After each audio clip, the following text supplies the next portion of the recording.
As the Canadian Prime Minister Justin Trudeau said on the sidelines of the recent G20 summit in Bali, refuting the criticism of Chinese Communist Party leader Xi Jinping that the exchange of views was not concealed from the media. We believe in freedom of discussion in Canada. In Lithuania, we also believe in the freedom of discussion and its added value for society.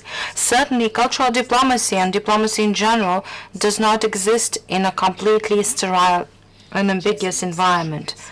The key challenge here is how to safeguard national interests by preserving the principles, fundamental values, and ensuring smooth, effective international cooperation in a diverse, changing world.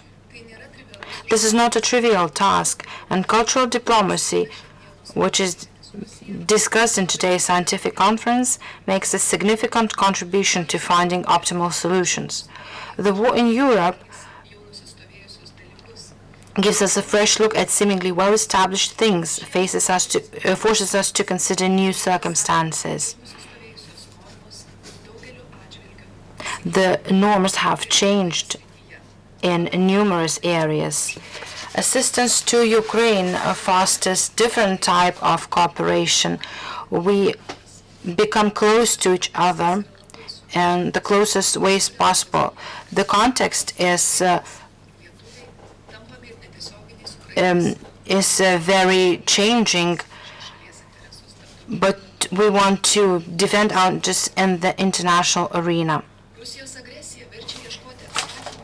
Russia's aggression forces us to answer questions.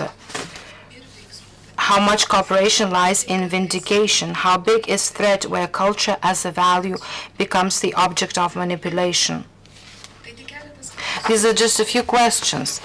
It is not easy to answer them. They have a purely practical aspect. People's and public fate depends on our answer.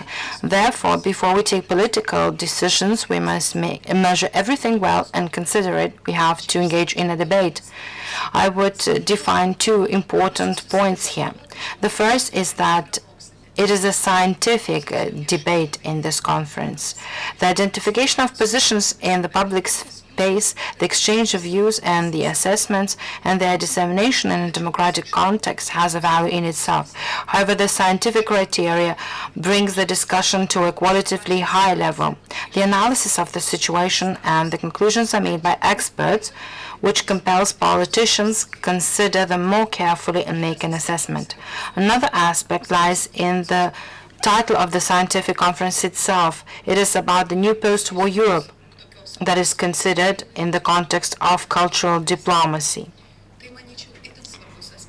This is a very important aspect. Well before the end of the war, we have to speak about Europe, where full cooperation with the help of cultural diplomacy will become an aspect that is being taken for granted. I hope that today's conference will help us to contribute